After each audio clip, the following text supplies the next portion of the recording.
తెలంగాణ 7 జిల్లాలు, ఆంధ్రప్రదేశ్లో 7 జిల్లాలు, మొత్తంగా తెలుగు రాష్ట్రాల్లోని 14 జిల్లాల్లో భారీ వర్షాలు కురిసే అవకాశాలున్నాయని ఇరు రాష్ట్రాల వాతావరణ శాఖలు హెచ్చరించాయి. ఇప్పటికే తెలుగు రాష్ట్రాలను నైరుతి రుతుపవనాలు తాకాయి. దీంతో భారీ వర్షాలు కురుస్తున్నాయి. ఈ రోజు జూన్ 9 అంటే మంగళవారం కూడా ఇరు రాష్ట్రాల్లోనూ భారీ వర్షాలు కురిసే అవకాశాలున్నాయని వాతావరణ శాఖలు హెచ్చరిస్తున్నాయి. పలు జిల్లాలకు రెడ్ అలర్ట్ కూడా జారీ చేశాయి. మరి ఏ ప్రాంతాలకు భారీ వర్ష సూచనలు ఉన్నాయో తెలుసుకుందాం.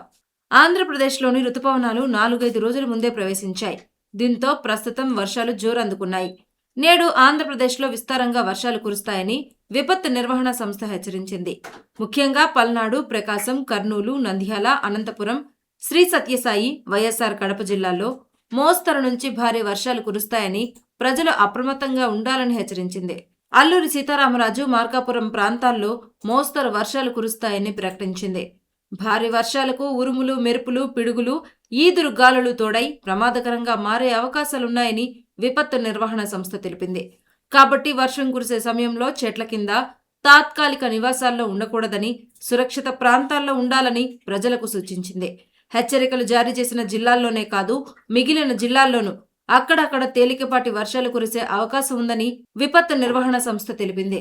తెలంగాణలో కూడా భారీ వర్షాలు కురుస్తాయని హైదరాబాద్ వాతావరణ కేంద్రం ప్రకటించింది.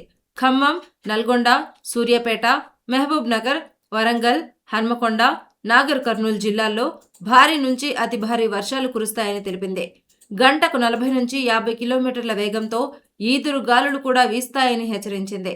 ఈ 2-3 రోజులు వర్షాలు కొనసాగుతాయని సూచించింది.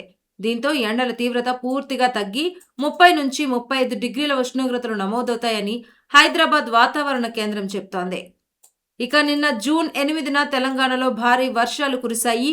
అత్యధికంగా సూర్యాపేట జిల్లా మట్టపల్లిలో 88.5 మిల్లీమీటర్ల వర్షపాతం నమోదైంది.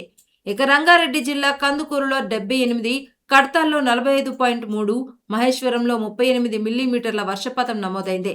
నల్గొండ జిల్లా దామరచర్లలో 67, ఖమ్మం జిల్లా వైరాలో 63, రఘునాథపాలెంలో 46, మధిరలో 37, నిజామాబాద్ జిల్లా సిరికొండలో 41, ములుగు జిల్లా మల్లంపల్లిలో 39 మిల్లీమీటర్ల వర్షపాతం నమోదైనట్లు తెలంగాణ డెవలప్మెంట్ ప్లానింగ్ సొసైటీ ప్రకటించింది.